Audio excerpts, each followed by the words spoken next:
Good afternoon, everyone, and thanks for joining us today for our webinar on Land Use 101. My name is Josh Soper. I'm a partner here with Beery, Elsner, and Hammond with a practice focusing on land use issues. And appreciate you all taking the time to join us today. My presentation will be about 45 minutes long, and we'll have time for questions at the end. So please, if you have questions, save them till then, and we'll do our best to get those answered for you. Here's a quick overview of the topics we're going to cover today. I'm going to try to keep this at a pretty high level and pretty introductory so they can be useful for as many people as possible. I see that we have quite a few planning commission and maybe city council members in the conference today, as well as some city staff. So I'll try to make it useful for everybody as best as possible. I'm going to start with a brief overview of just the basics and history of Oregon's land use law, including the roles of the state and cities and types of land use decisions. Then for most of my presentation, I'm going to focus on a variety of important issues that come up in the land use context, ranging from issues that come up during land use hearings to rules that apply when you're drafting code provisions, constitutional issues, and I'll end with some discussion of some recent legislation. And then, as I mentioned at the end, I'll have a link to some resources for you for further reading, and we'll talk about any questions that you have. So Oregon is known nationwide as a pioneer in land use and has a long history with land use laws.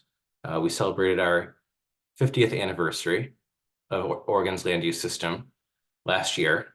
It originated with Senate Bill 100, which was adopted in 1973. And when that was adopted at that time, people in the state were concerned primarily with protecting farm and forest lands and preventing sprawl. As is still the case today, there was a lot of concern about seeing what's happening in California and not wanting to be like California. And so the kind of the public discourse at that time was about the sprawl that was happening in California and taking steps to prevent that from happening here in Oregon. The purpose of the land use system in Oregon, generally speaking, is to manage the uses of land to achieve a variety of goals, some of which are sometimes competing and sometimes complementary. And I listed a few of those key goals here: livability, economic development, protecting resources, and then more broadly, just the efficient and orderly uses of land.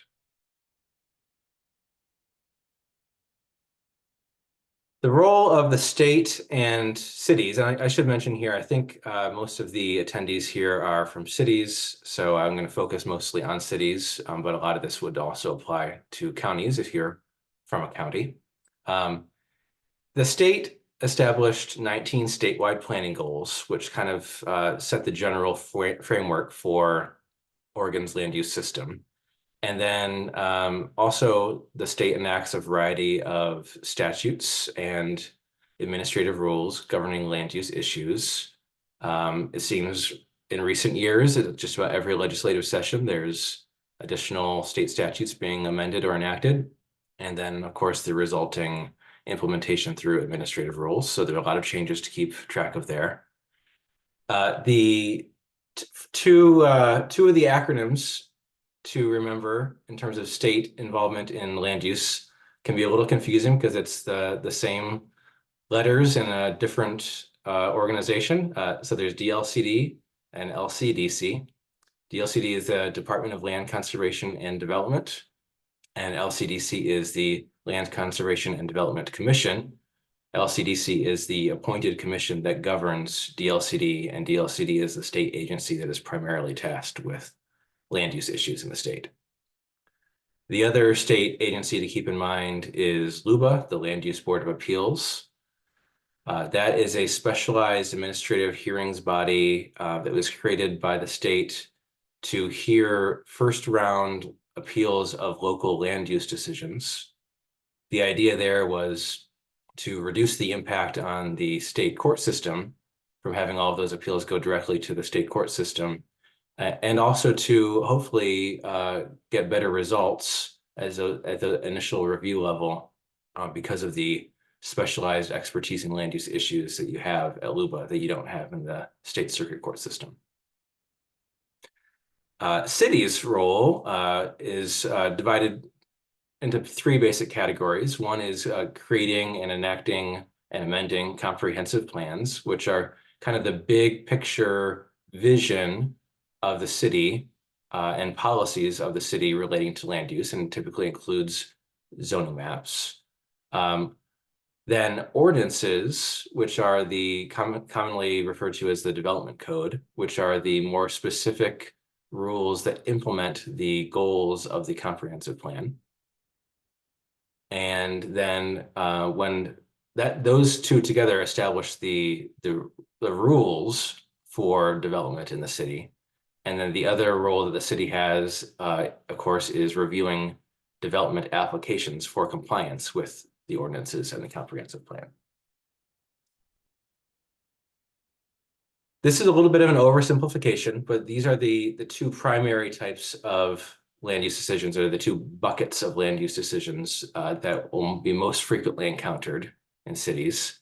And that is legislative decisions and quasi-judicial decisions. And depending on the categorization of the decision that is before the city, the rules differ, whether it's legislative or quasi-judicial. And sometimes it can be a little bit of a gray area in determining whether something is legislative or quasi-judicial. So we'll talk a little bit about the differences between those two. But it's also important to keep in mind that many city codes categorize types of decisions as legislative or quasi-judicial.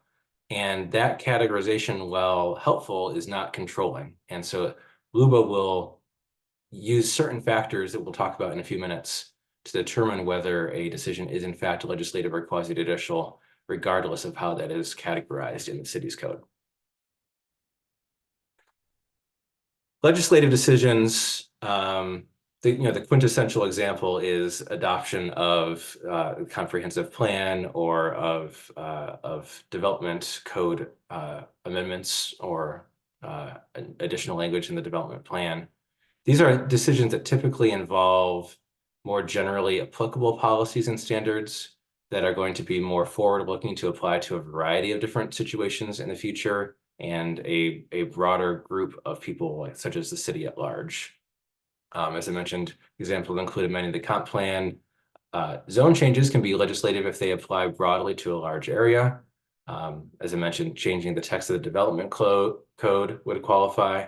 The important thing here is that because a legislative decision is an expression of policy, the rules generally are a little bit looser. The city is not required to even reach a decision at all and can table the decision or decline to review it. And bias and ex parte requirements, which we'll talk about in the quasi-judicial context, do not apply.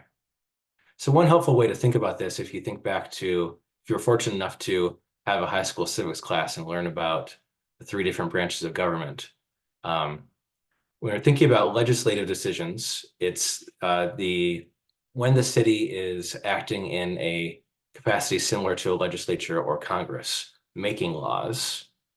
When we're talking about a quasi-judicial context, it's when the city is acting in a capacity that is more similar to the judicial branch or a judge, which is applying those laws to specific fact situations. And just like Congress or the Oregon legislature is free to consider some legislation and decide not to enact it, and you're free to, members of the legislature are free to have ex parte contacts in the form of lobbyists.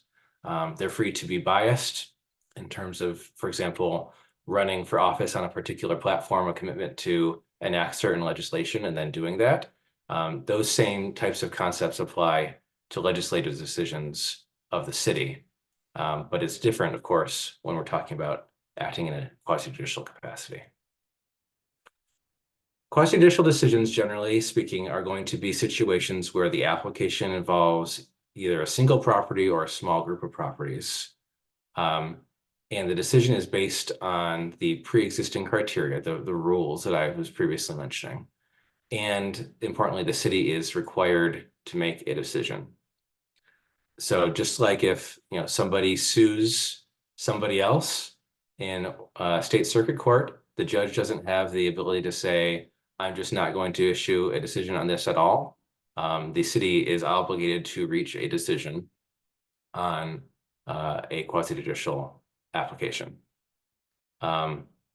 Also, because of the expectations that we have in our system of government about unbiased and fair decision making in a judicial type context, there are additional requirements that apply to decision makers when making quasi-judicial decisions. One of those is bias. Bias can be a difficult topic to understand and to apply in particular situations, so we'll spend quite a bit of time on this one. But generally speaking, the nutshell version is that bias exists, as this quote from this case illustrates, when the decision that was made was a product of positive or negative bias, meaning bias in favor or opposed to the application, rather than an independent review of the facts and the law. And when LUBA, or the Court of Appeals, is evaluating whether a decision maker is biased, the question is whether the decision maker prejudged the application and did not make their decision based on the evidence in the record and the applicable criteria. I think the best way to understand bias is to look at some examples. So we'll do that. We'll look at a few, I think 3 or 4 different examples here today. This one out of the city of Depot Bay involved a situation where prior to making a decision, a city councilor sent a letter to the mayor and to other councilors concluding that the applicant did not have the right to use the structure for the proposed use. Perhaps not surprisingly, LUBA found that the city councilor in that case was biased because they had formed an opinion regarding the decision to be made prior to even receiving the evidence during the city council hearing. And on that basis, determined that it was clear that the councilor had prejudged the application and was not capable of making a decision impartially based on the evidence. In this case, out of Cottage Grove, a city councilor signed a letter to the editor encouraging the project opponents to leave town and requested police logs regarding the project's opponents and included them in the record. Again, not surprisingly, LUBA found that this city councilor was biased. I think importantly here, it was not just because of the letter to the editor that can be construed as being biased in and of itself, but also a disregard for what the role of a decision maker is in these cases. The role of the decision maker is to evaluate the evidence that is presented to that decision maker, apply that to the law, and render a decision based on that. It is not the decision maker's role to develop that evidence themselves. I think that is what clearly pushed this over the line in LUBA's mind to being a situation of bias. And I would offer as a word of caution in that regard that in our current era of so much information readily available on the internet, it can be very tempting for decision makers, city councilors, planning commissioners to do their own research. And that is something I would encourage you to avoid, because that is not the role of the decision maker to be developing their own evidence relevant to the decision in front of them. And doing so could be construed as being biased. This case is a little more surprising to some people. This is out of the city of Jacksonville. The city councilor in this case who was accused of bias, was a member of the church that was the applicant in the decision in front of them. And the city councilor expressed some concerns about the conditions that were being imposed on the church, but did ultimately vote to approve the permit. And what's important here is that the city councilor in question who was found not to be biased by LUBA, acknowledged the circumstances that could lead to a perception of bias, kind of owned that situation, and stated on the record an intent to and a commitment to making the decision despite those circumstances, to make the decision based on the facts and the law in front of her, and then conducted herself throughout the hearing in a way that suggested that she was in fact making good on that commitment. And so when there's a situation where a planning commissioner or city councilor may be perceived as having some bias, that is one way to essentially rehabilitate that person and make any allegations of bias more defensible if there is an appeal to the Land Use Board of Appeals, by acknowledging that those facts on the record, making a commitment to making an unbiased decision, and then conducting themselves throughout the hearing in a way that is consistent with that. That said, it's important to note that even though the city councilor in this case was ultimately found by LUBA not to be biased, that perception of bias was sufficient for the appellant in this case to make a colorable claim of bias and appeal to LUBA. And so the result was, even though ultimately the decision was upheld and the person was found to not be biased, the city expended considerable resources defending that and time defending that bias allegation at LUBA. And so I guess the other piece of information to consider in these circumstances, or a takeaway, would be that when there is a perception of bias, even though the decision maker may be able to rehabilitate themselves and ultimately be found not to be biased, it still may be prudent for them to simply step down and recuse themselves from that decision-making process, and by doing so, remove the possibility of an appeal on the basis of bias from the table entirely, and therefore save the city the time and resources involved in defending that potential claim. This is my last example, I believe. This one is out of Oregon City. And it's one of my personal favorite cases from, at least from that time period, because I learned a new acronym as a result of reading this case. This was a petitioner challenging a approval of a plan amendment, zone change, and master plan, alleging bias based on a city councilor referring to project opponents as bananas. Now you may be more familiar with the acronym NIMBY, which means not in my backyard. Bananas is an acronym that means build absolutely nothing anywhere near anything, which I gather is one step beyond NIMBY. NIMBYs just don't want something near them. Bananas don't want anything anywhere. But in this case, although the city councilor referred to the project opponents as bananas, LUBA found that that comment alone was not enough to demonstrate that the city commissioner was biased against the opponents in that case. It was, I think the context is important there. It was a isolated statement made in the context of expressing frustration with the overall process of that land use application and the hearing process. And so it takes more than just that, I guess, is the takeaway here, to establish that a city councilor or decision maker is biased. Moving on from bias, I want to talk about ex parte contacts. The definition here is any communication or information received outside the record on a matter that is pending before the city. So the important thing here, kind of relating back to some of the other concepts that I've touched on earlier, is that the role of the decision maker is to base their decision on the evidence that is put in front of them and applying that to the law that is applicable to that application. And so ex parte contacts is any information that is outside of that official record. And the reason for this rule is that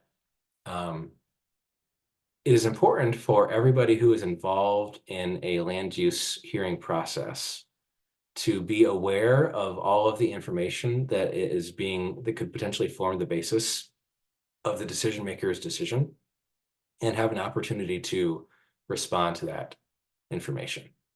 And so when there's information that a planning commissioner or city councilor received that is not part of that official record, other members of the people who are participating in the hearing process don't have the opportunity to respond to that information.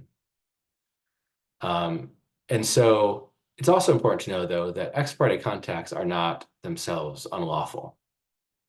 The requirement of the law is that if an ex parte contact occurs, the decision maker must disclose the substance of that communication into the record and therefore allow an opportunity for parties to respond. So it's essentially it's curing the problem by putting that information that is potentially forming the basis of a decision into the record. A couple important things to note here. One is just a general advice that you should always err on the side of over disclosing. When in doubt, disclose, because there is no downside to disclosing something as an ex parte contact that is not, in fact, legally an ex parte contact. But there is a significant downside to not disclosing, that is that can invalidate the decision. The other important takeaway here is that this is any type of information that is outside the record. It's not just conversations. It can include social media posts. It can include site visits. And so all of those types of information outside the record need to be disclosed. The other really important thing here, and the reason why, even though ex parte contacts are not unlawful, we strongly discourage ex parte contacts and encourage people to avoid them as much as possible, is that the disclosure requirement is not just to disclose that the contact occurred. It is to disclose the substance of that information in order to allow other parties the opportunity to respond to it. So for example, it's not sufficient to say, I was at the grocery store and Jane came up to me and told me that she's opposed to this subdivision. What you have to say is, Jane came up to me and said she is opposed to the subdivision for the following reason. She said that she thinks it's going to have negative impacts on traffic, and it's going to involve whatever her other concerns were, the substance of her concerns, in order to allow that to be responded to. And that can be very difficult to do in practice, especially if you have, a significant number of ex parte contacts or a lengthy ex parte contact. To adequately disclose the substance of all of those contacts, to remember all of it, and to disclose it all can be difficult. And so the better course of action is just to avoid those as much as possible. Finally, there are a few exceptions for types of information received outside the record that don't constitute ex parte contacts. One is communications with city staff. The other is communications that occur before an application is submitted or after the final decision. But as I noted here, we'll discuss that second part a little bit more later as it relates to appeals and remands. So just note that once you have rendered a decision, you can't necessarily throw caution to the wind immediately about ex parte contacts. Talk a little bit about conflicts of interest. This is a more general principle of Oregon government ethics law, but it does come up a fair amount in the land use context, so I do want to at least touch on it here.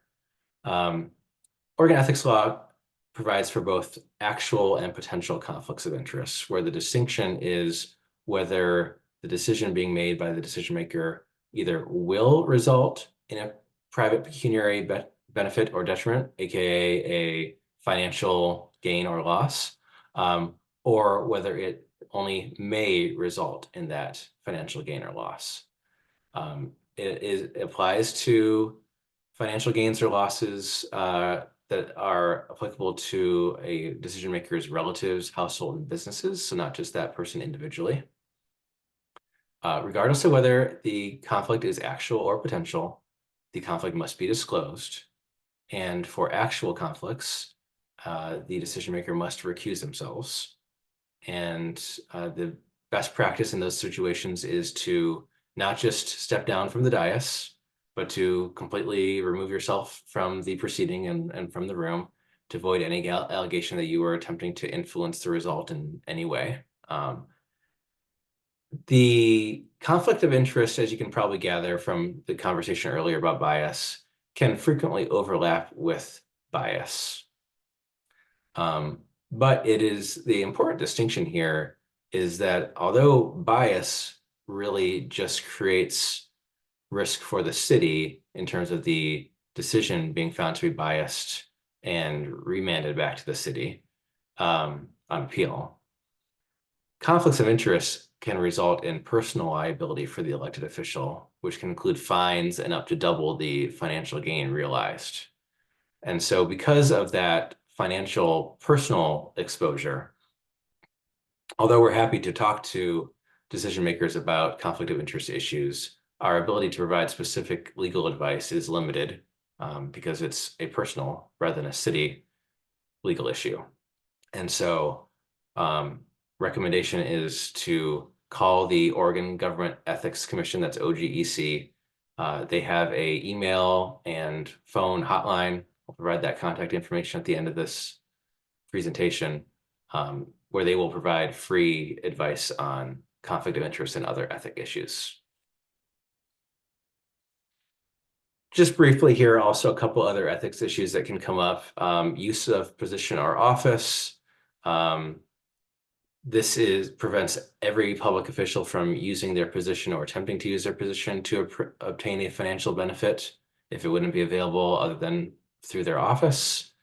This will often overlap with conflict of interest, but it could also come up in a lot of other contexts, not really specific to the land use context, but it's important for, in particular, public or planning commission members to realize that they are subject to those requirements. And so, for example, using public resources to conduct private business would be a violation. The gift provisions can get a little tricky. A gift under the ethics law is defined as anything of economic value, which can include discounts or forgiveness of debt that is not offered to the general public. And the question you need to ask when you're a public official and receiving a gift is whether the giver of that gift has a legislative or administrative interest in your decisions or votes, which is defined as an economic interest that is distinct from the general public.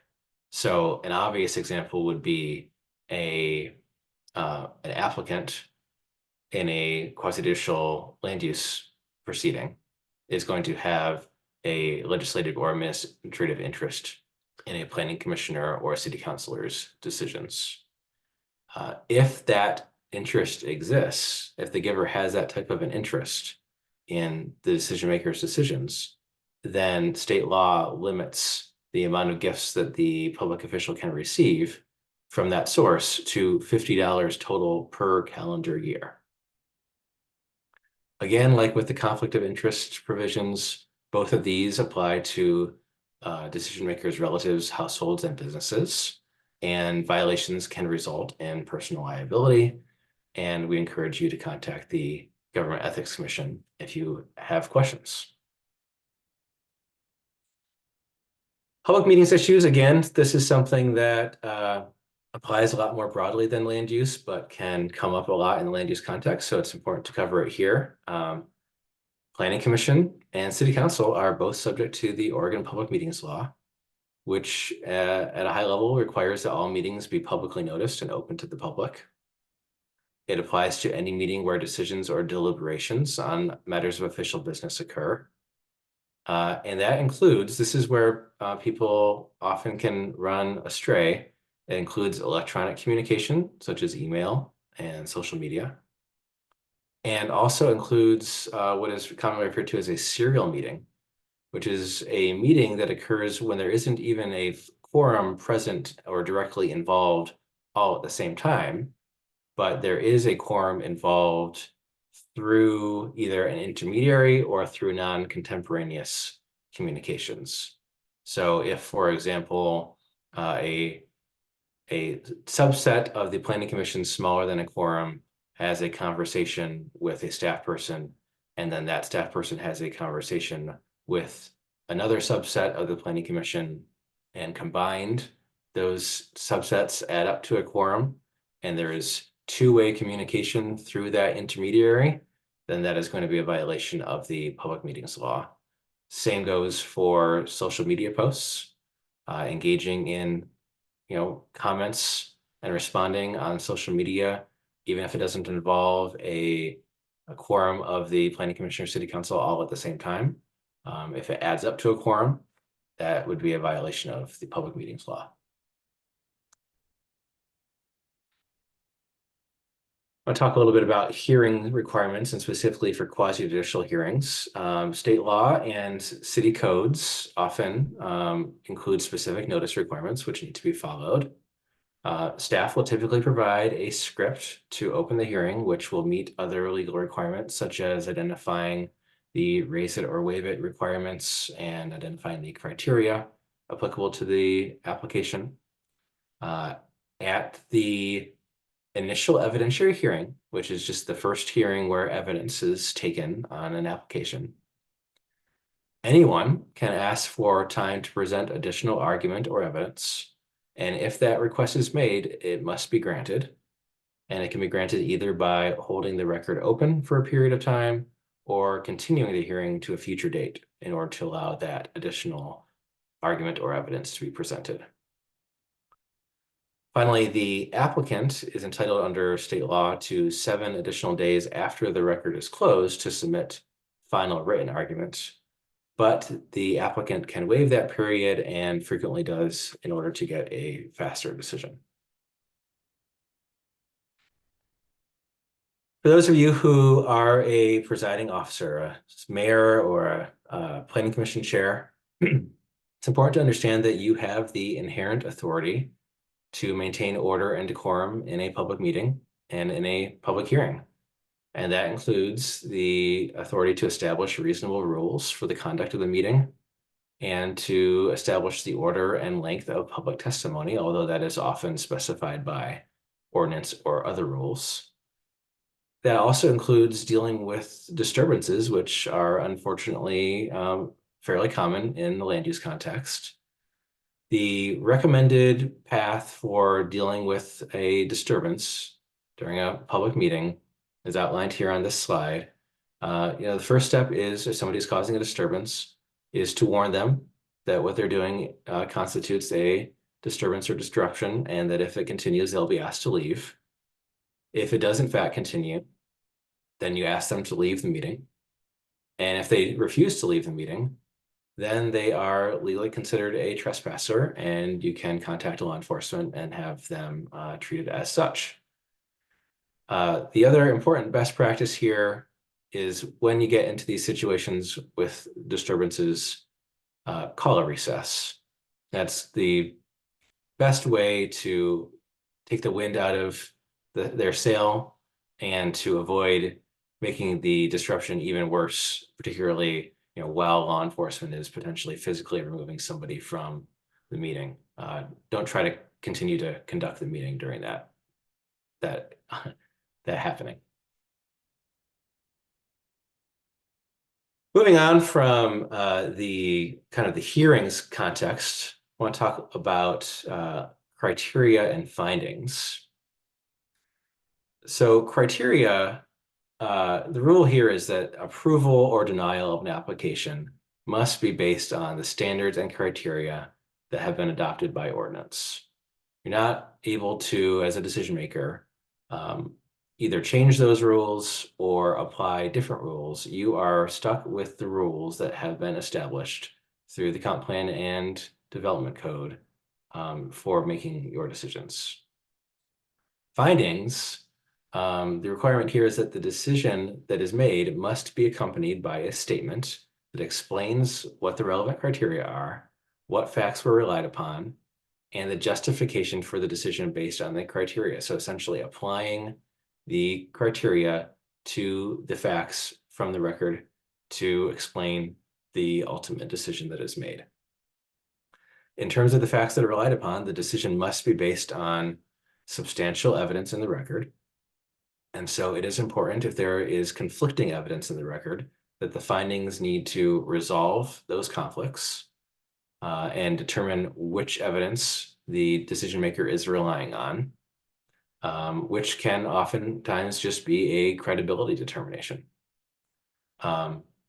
The important takeaway here, and this can be very difficult to do in practice because oftentimes you will receive a lot of testimony that is not relevant to the criteria, but to the extent possible, the decision maker's discussion, whether it's the planning commission or the city council, the discussion about the application should be limited to the applicable criteria and the evidence in the record to support the conclusion that that decision was in fact based on those criteria and that evidence.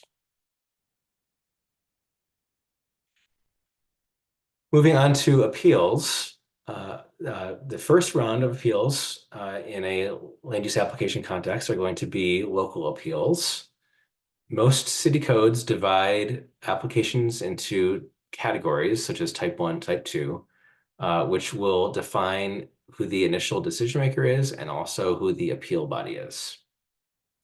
Hopefully your code does, and if it doesn't, then I would encourage you to remedy that.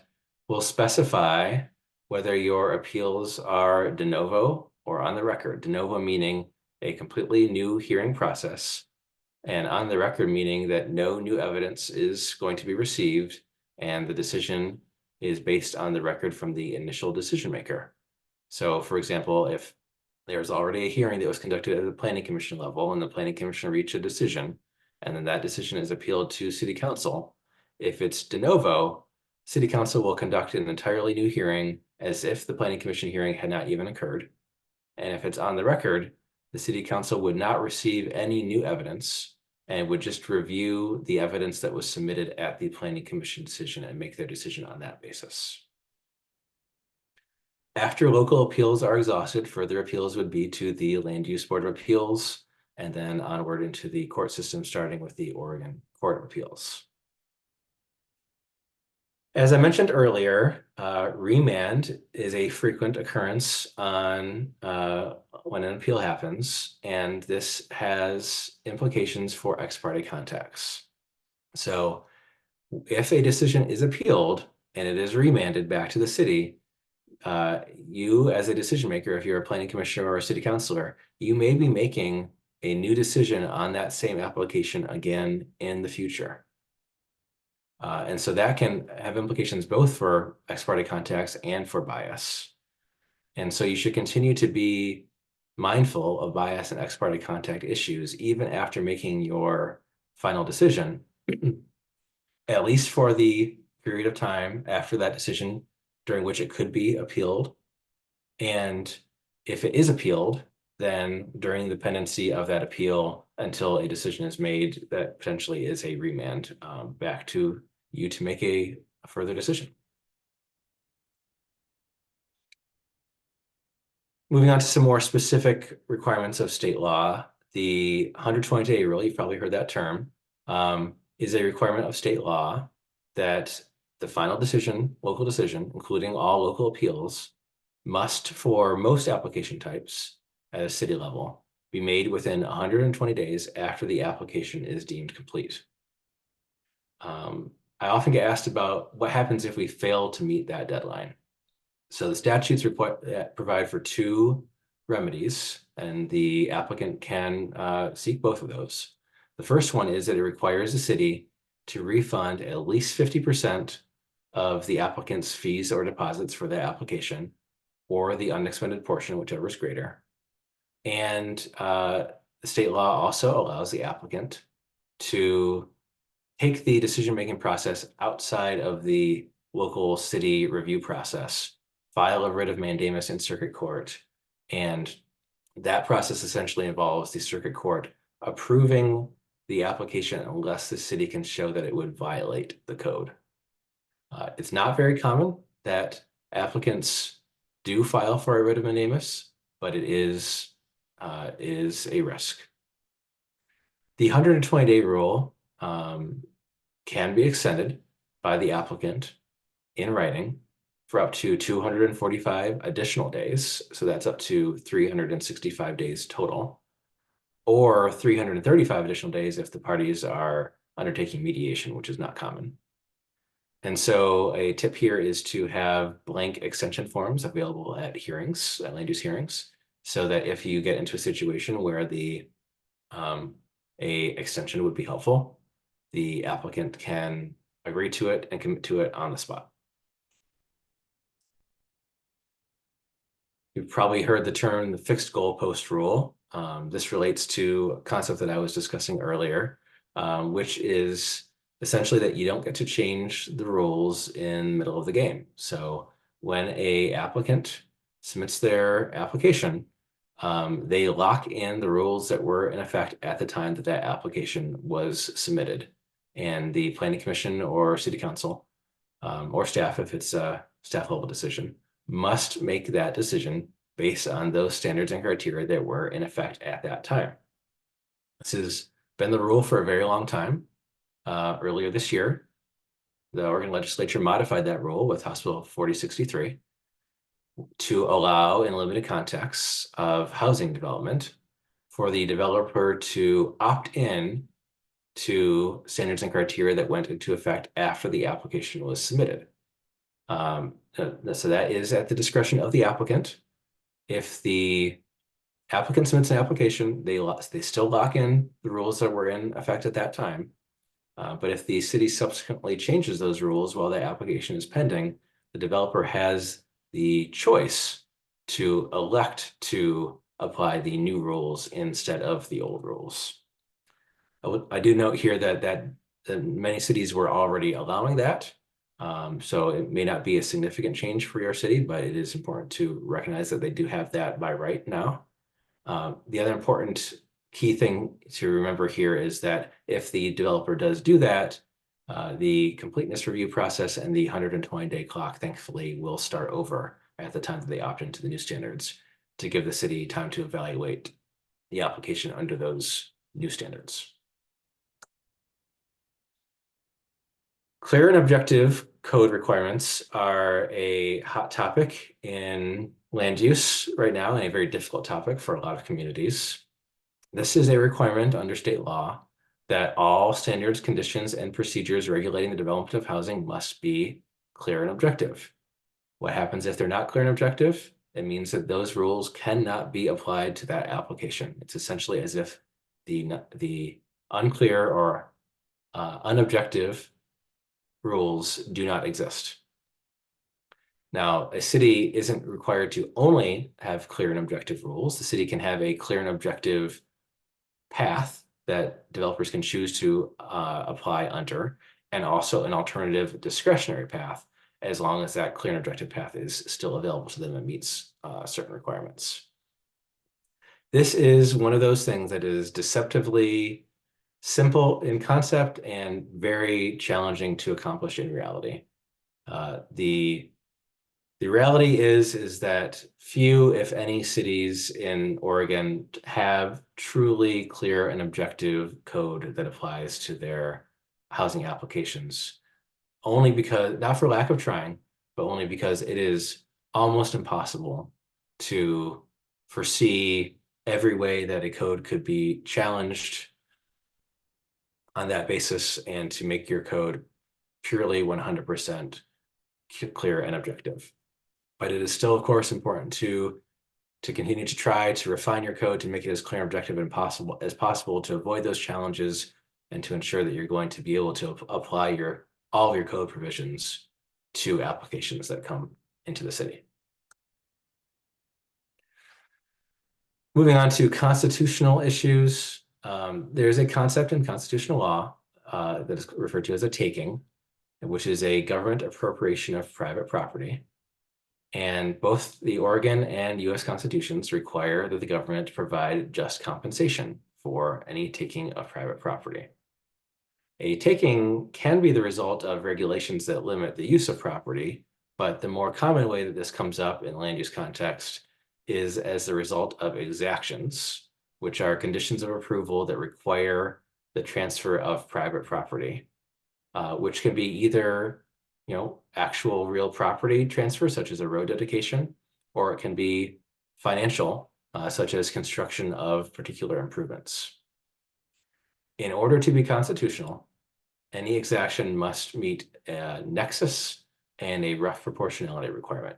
Nexus means that there is a relationship between the exaction and the underlying regulation of the property.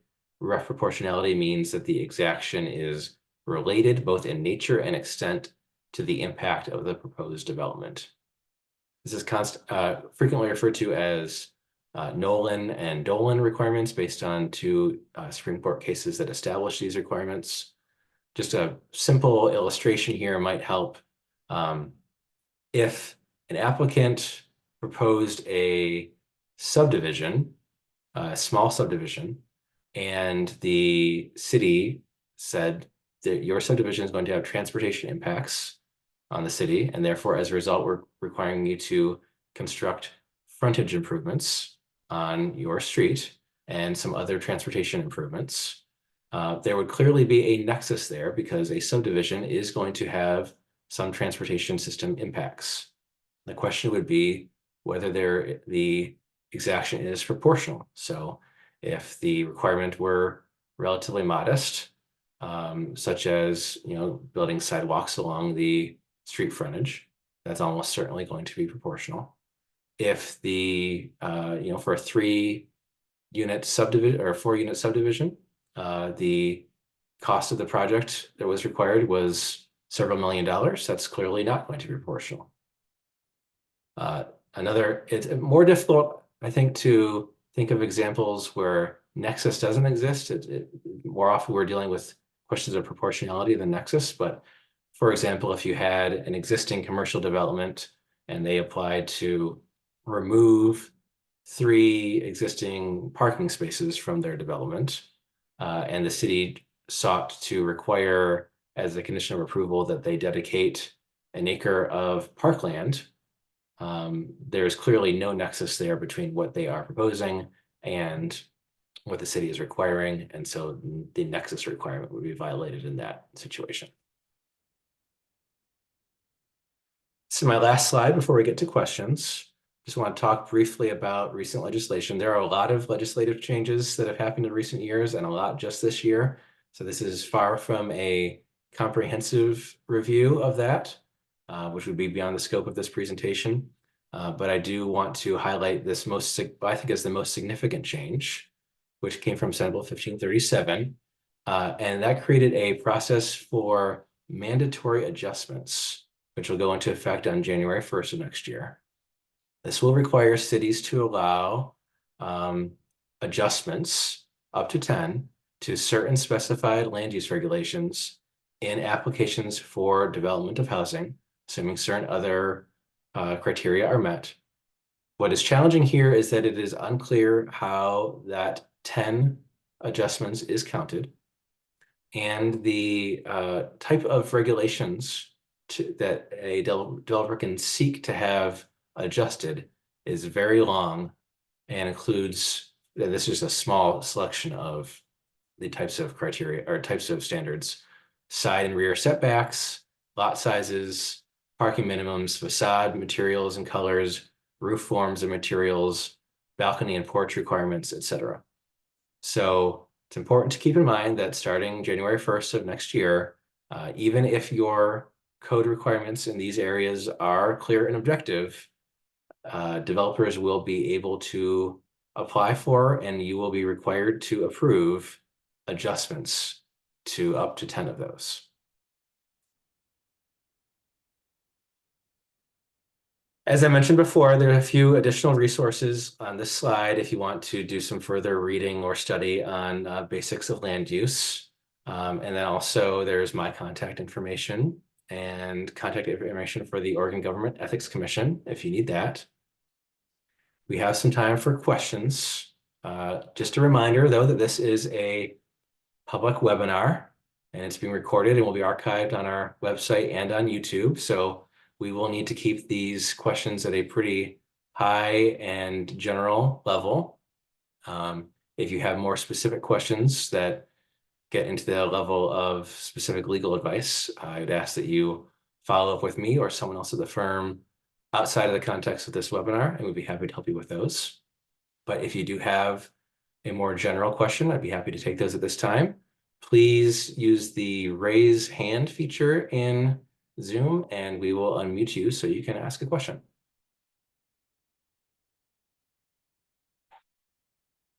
And I'm going to have to rely on Kristen, I think, to do that if anybody raises their hand.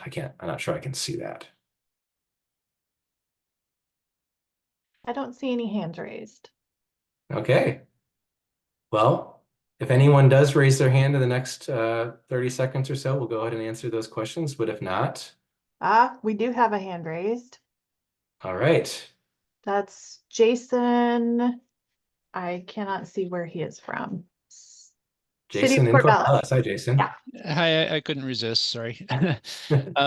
Jason Yoick, planning manager at the City of Corvallis.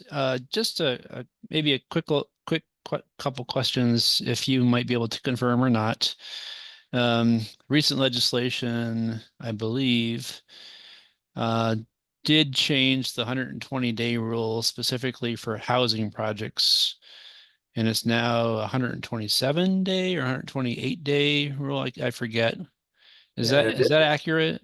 that's right. There's an addition, well, sort of. The decision still has to be made within that 120 days, but then you have an additional 7 days to reduce that tentative decision to a final decision. That's Great. correct.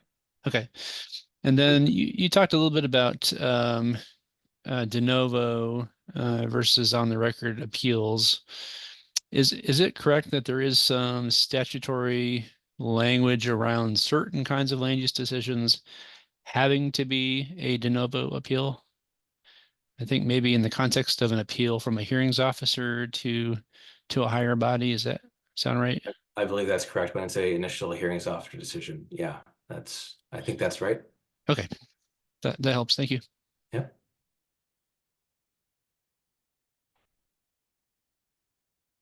Okay. If we don't have any further questions, just a reminder that we will be, this webinar was recorded. We'll be sending out a link to everybody who attended, so you can view the recorded webinar or share that with others. And we'll also be sending the presentation materials so you can have those to review. And if there are no further questions, I appreciate everybody's time and attending today, and have a good rest of your afternoon.